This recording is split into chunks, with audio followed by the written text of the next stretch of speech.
Put your hands on the hood. I'm just what I said.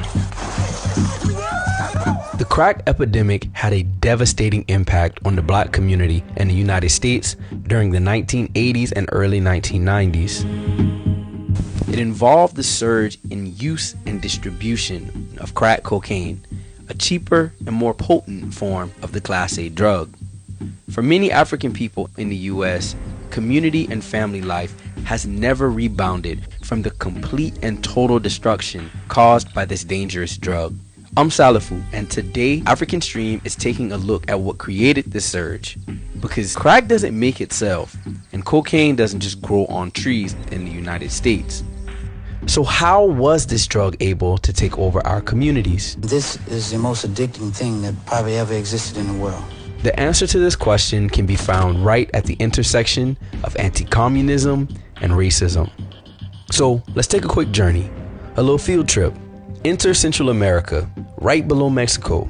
Up until the late 1970s, most countries in Central America were controlled by corrupt and violent pro-US puppet dictatorships. This is especially true in the case of a country called Nicaragua. But in 1979, the whole script got flipped. What happened was a group of scrappy leftists and Marxists in Nicaragua overthrew the whole thing and took control, with the support of the people.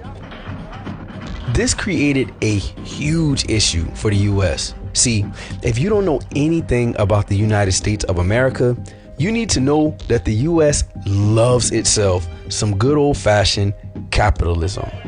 And in order to maintain the lie that capitalism is the only economic system that can ever work, the US devotes itself to stamping out any attempt to build an alternative, like socialism, everywhere around the world.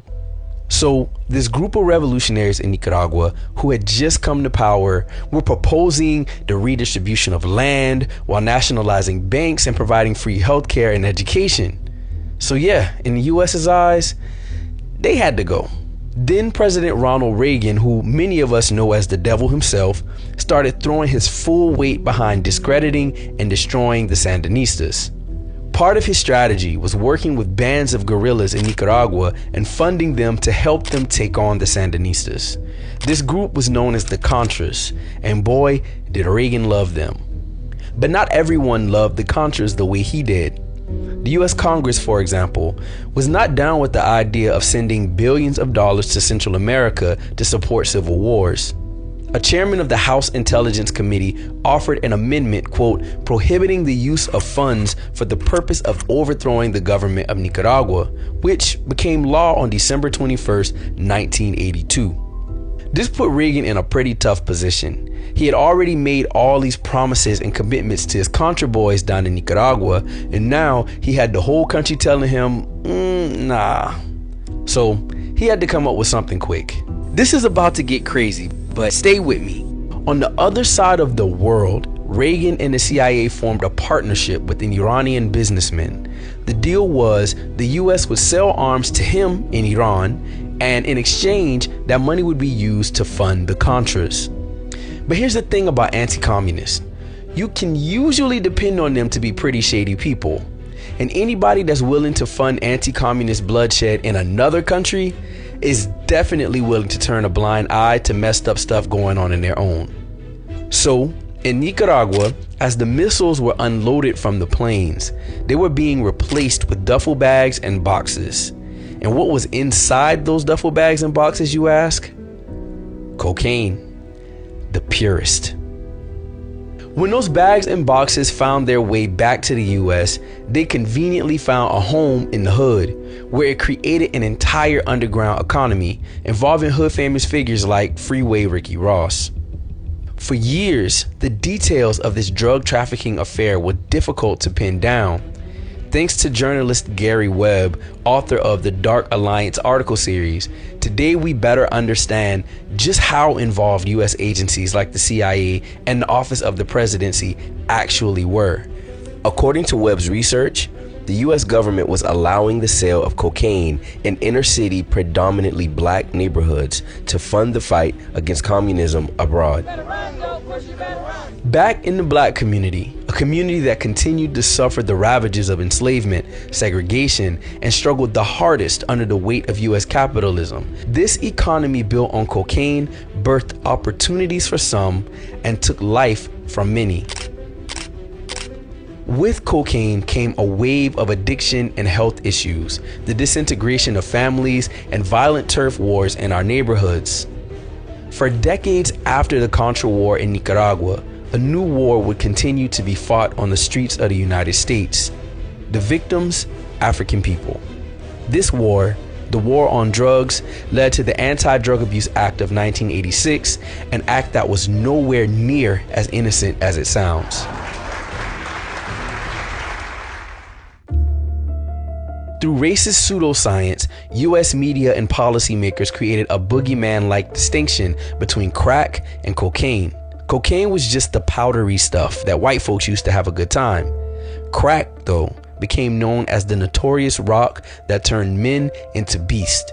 And in the popular imagination, those beasts were somehow always black. The war on drugs could really just be called the war on Africans. It increased funding for drug law enforcement efforts, leading to more aggressive policing in our communities, and focused on targeting drug users and low-level dealers, not the guys loading cocaine onto planes or the officials pretending they didn't see it. Black men and women alike became victims of this war. African mothers were routinely blamed for the problems of capitalism and poverty, and were ruthlessly criminalized, regardless of whether they used drugs or not. I gotta pause here for a second to emphasize how many people were impacted by this.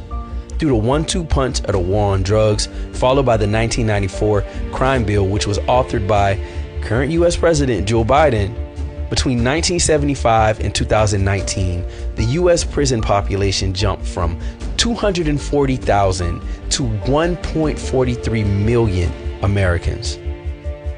Today, Africans make up 13% of the US population, but account for more than 38% of the general prison population. And what of Nicaragua? Well, to this day, the US has never abandoned its relentless pursuit to regain control of Central America. In fact, while the US continues to deny basic human rights to its African populations, through the ongoing successes of the Sandinista revolution, Africans and indigenous people in Nicaragua today enjoy the creation of their own autonomous zone on the Caribbean coast of the country, with the full support of the people's government.